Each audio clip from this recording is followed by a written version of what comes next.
Good evening. Welcome to Self-Talk. My name is William Neal and I'm your host.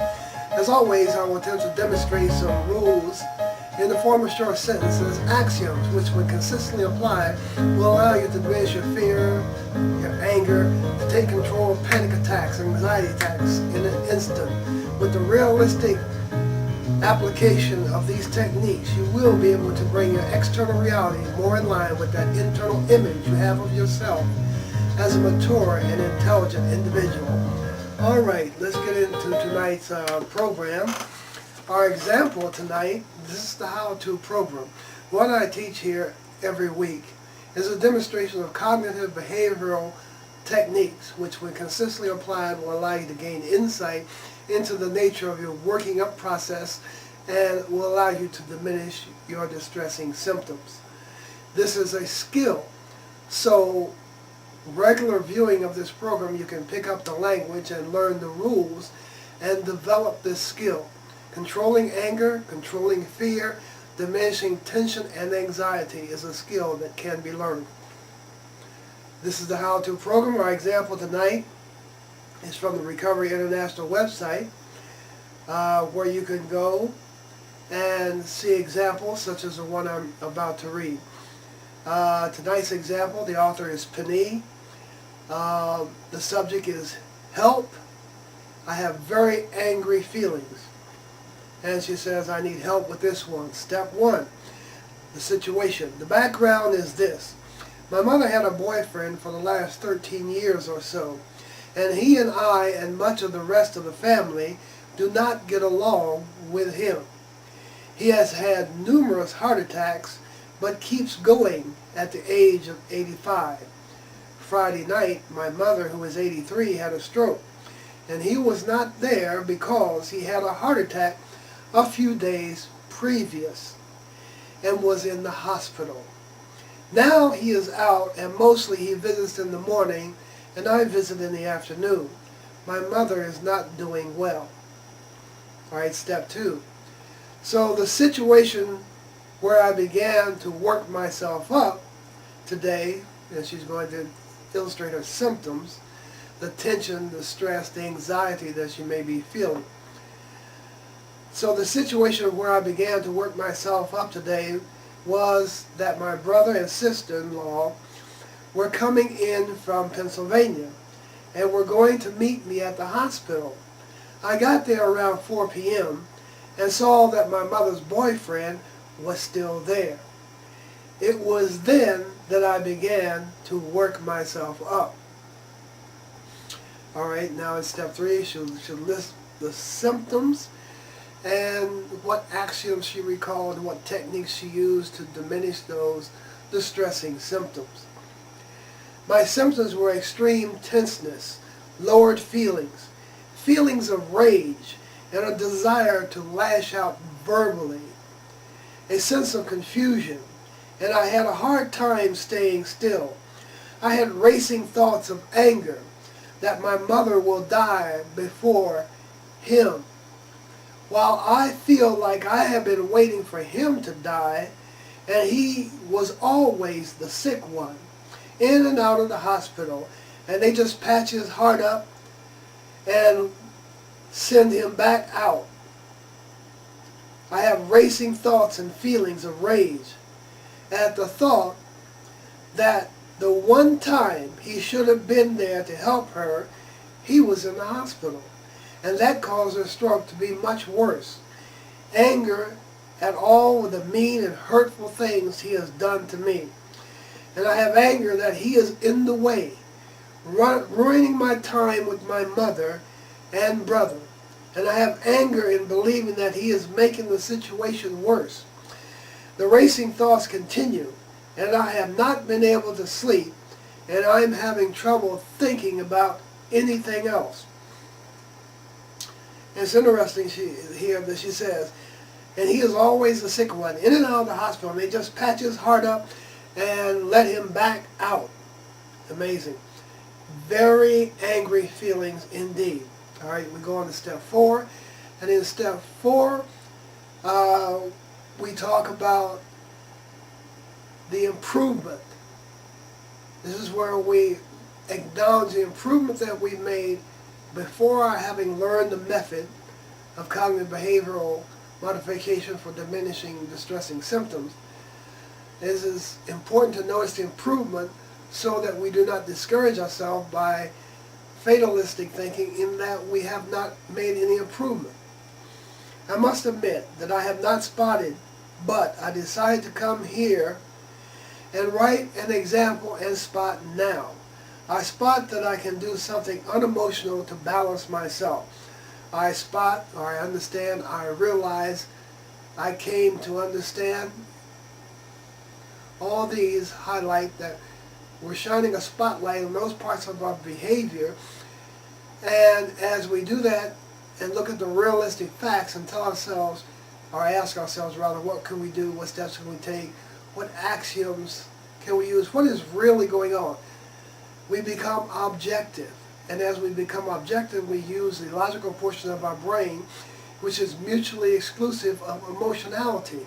So we cannot have temper, fear, and or anger at the same time we are being logical. So as we calm down, we can see what is really going on rather than what our imagination on fire is telling us. We're being deceived by our imagination. I spot that I can do something unemotional to balance myself, to regain her calm. I spot that he is outer environment, and outer environment can only enter our inner environment through the bridge of temper. It is fear and or anger which makes us susceptible to the incidents that occur in the external environment. And the fear and the anger will work us up. And those slights or the innocent happenings will be colored by fear and or anger as we work ourselves up, and more distressing symptoms are gathered as we become more fearful and more angry and feel more guilt and shame. So it's a vicious cycle is engaged.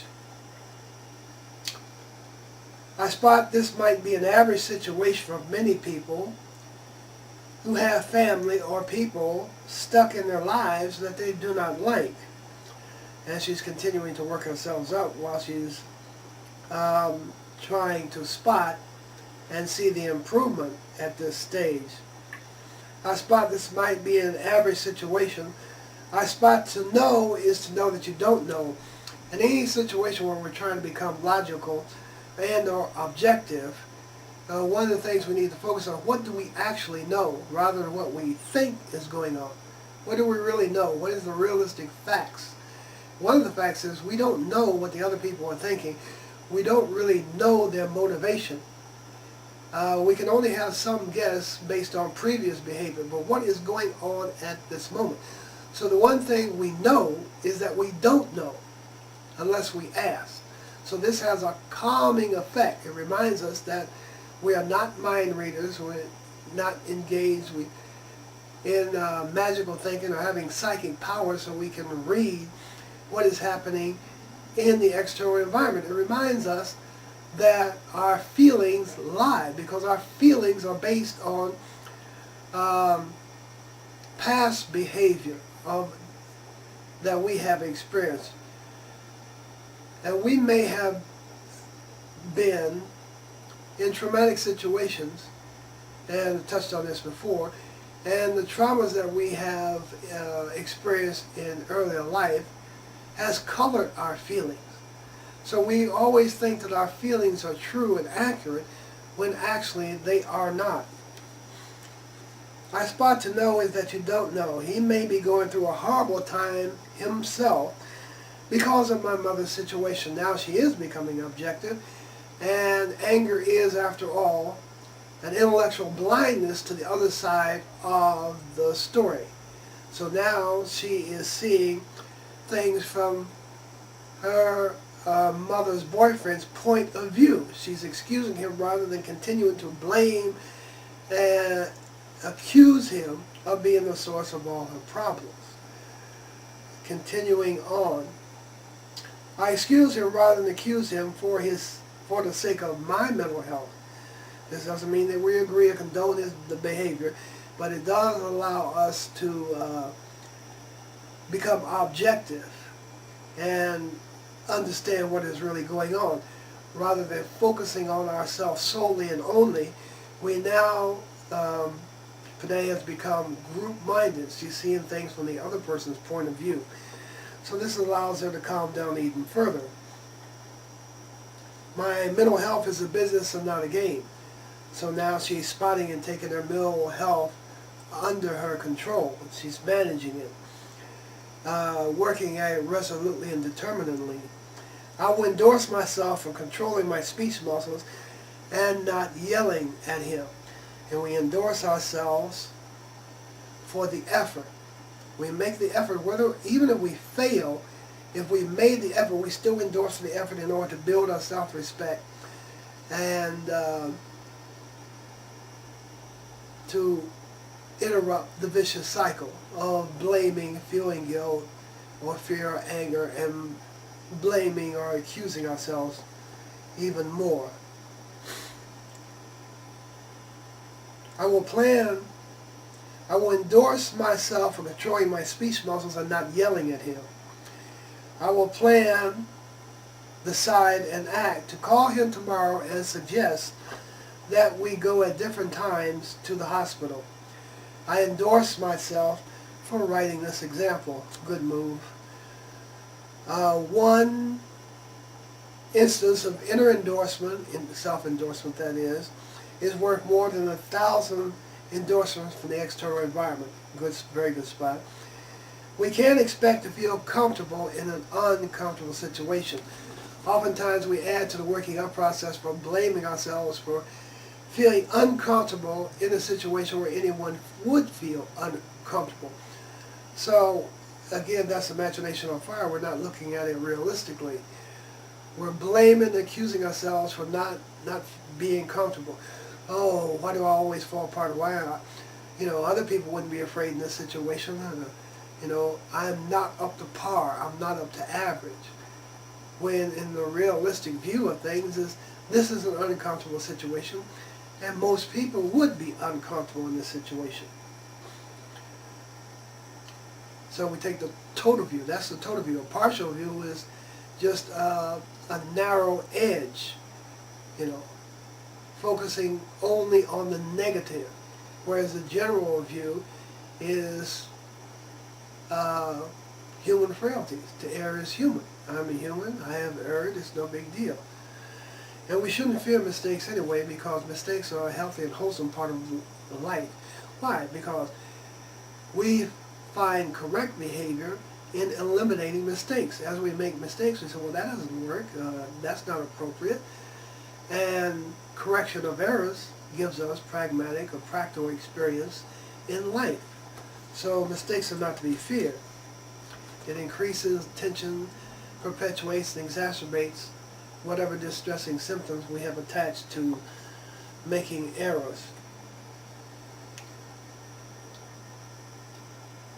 Okay, we can't expect to feel comfortable in an uncomfortable situation. Be kind and gentle to myself. I will lower my standards so that my performance will rise. I will just be average. Our performance will rise when we lower our standards, because the tension, as we lower our standards, our tension also lowers, because we're not striving for perfection, the illusion, a hope, a dream. Perfection is unattainable. All we can hope for is just to do our average best. So let's lower our standards from that vain attempt at trying to be perfect, and our tension will diminish. And as our tension diminishes, we relax, and as we relax, muscular performance and mental performance improves, because tension is no longer interfering with that performance. Alright, she says, I'll just be average. Well, this is a very interesting example, and she is very angry indeed. I did a little looking up Panay's past posts, and anger is a very important problem that she has had. So she is bringing it under her control by having learned the method. And this, is a very good effort.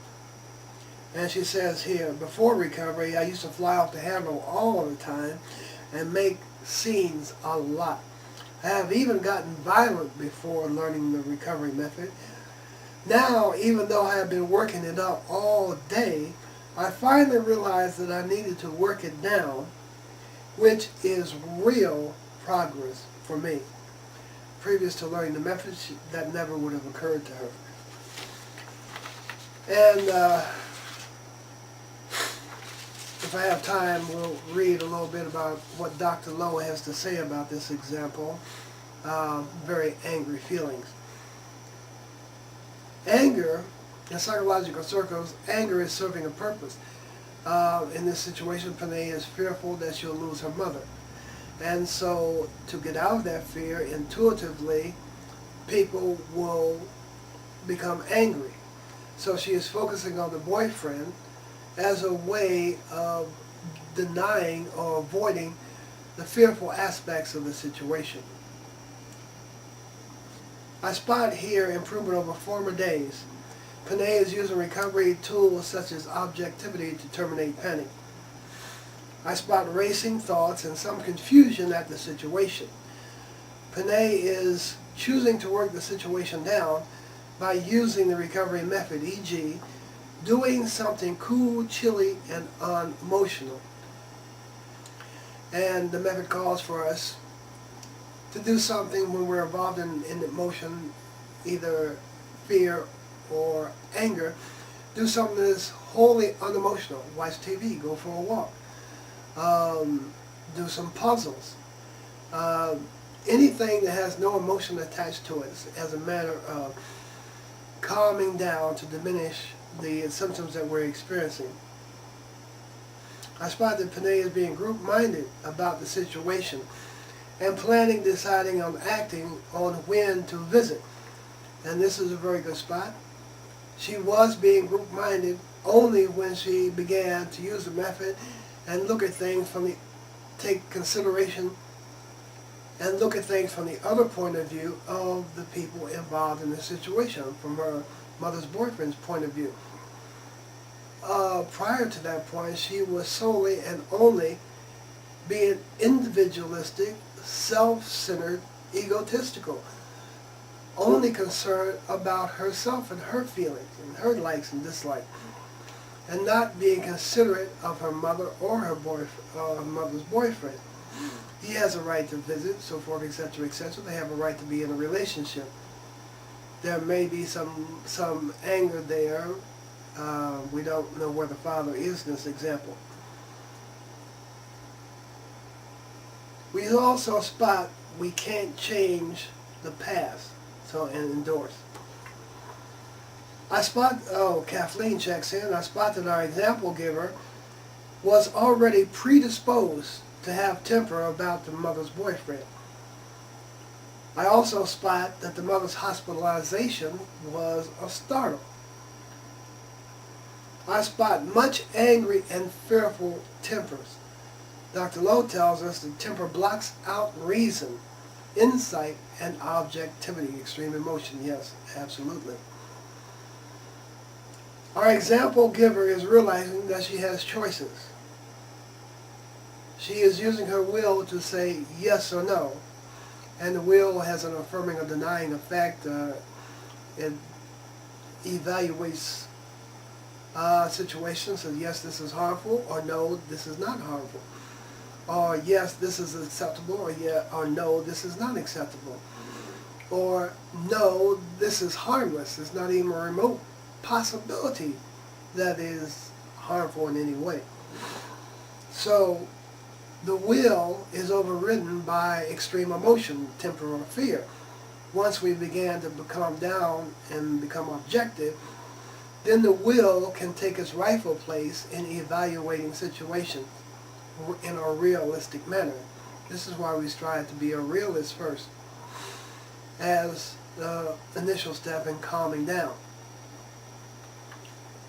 Primary axioms: a thought produced it, and a thought can drop it. So we exchange insecure thoughts for secure thoughts. Any emotion we're having, feeling, is the product of a thought. We have the thought, then we have the feeling. So a thought produced it, and a thought can drop it. Beliefs are thoughts, and beliefs can be exchanged. Continuing on now. Our example giver is realizing that she has choices. She is using her will to say yes or no. She is making the effort to take the total view. She is realizing that she has the ability to be self-led rather than symptom-led. So we want to be led by our intellect instead of driven by our emotionality.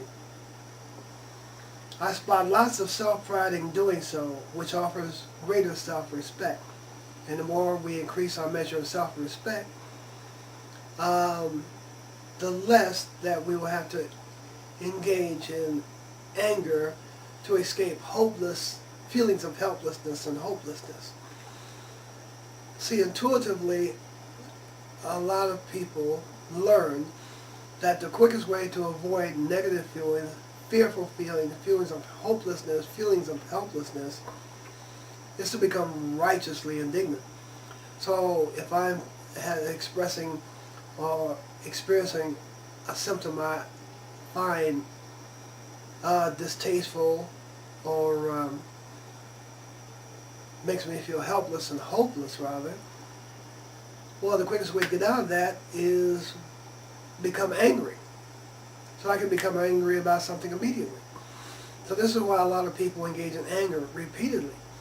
It's the only method they know to escape distressing feelings. But if we apply these techniques, we won't have to engage in anger. We'll be able to calm down almost immediately by use of the internal dialogue and the axioms. This is rule-governed behavior, so there are rules for diminishing emotions of all types and controlling anger.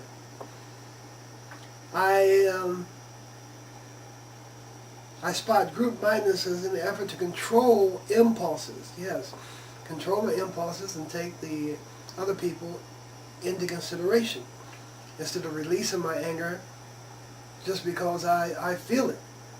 Well, releasing anger serves two purposes. It makes us feel that we're right. We're able to escape the distressing feelings, and it reduces by reducing tension. So it's called the dual premium placed on temper. It's serving a purpose, a very valuable purpose, but it disrupts group life, and it's just not productive. There is a better way.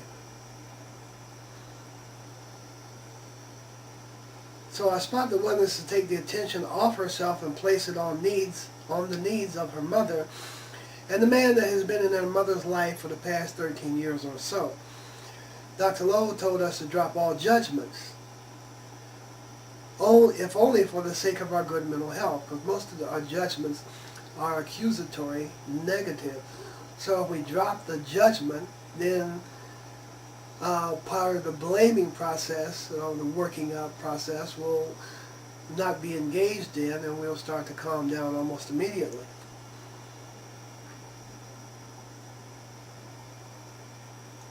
And we can have peace or we can have power, but we can't have both. So it's peace over power. It's like Dr. Phil says,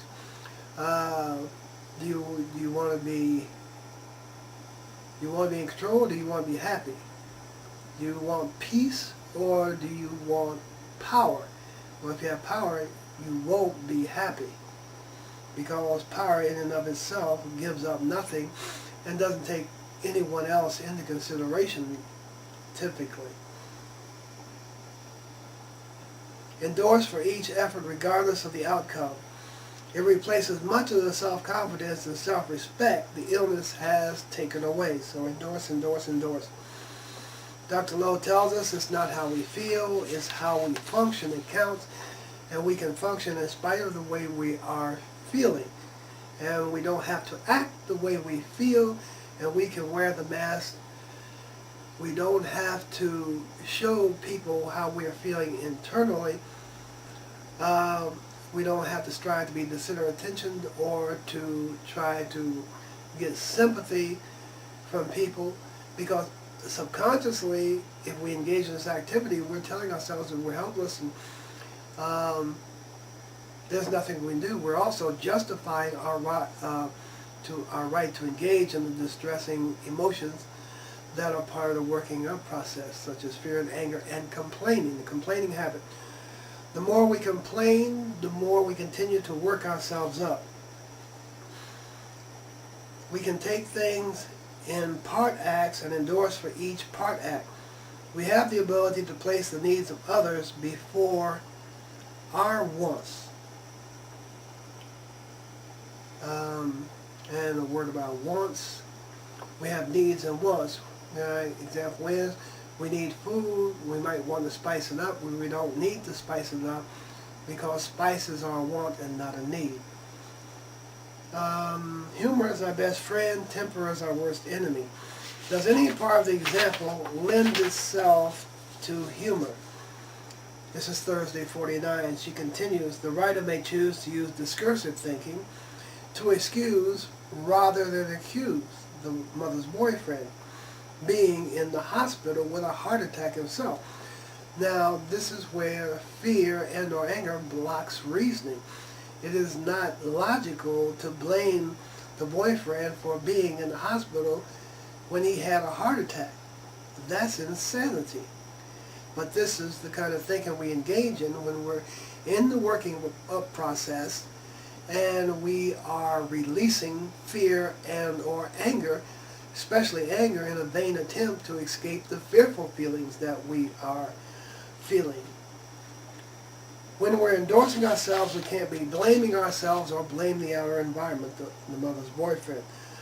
The writer might choose to predispose herself to angry temper in similar situations and spot before she is involved in these situations. It's bound to happen in the future, so we can predispose ourselves and we can spot now so that we will be forearmed, so when we're in that situation, it'll be easier to recognize the spots. And the clock has caught us, and this is William Neal saying, I hope that today's program you'll find useful in your day-to-day life.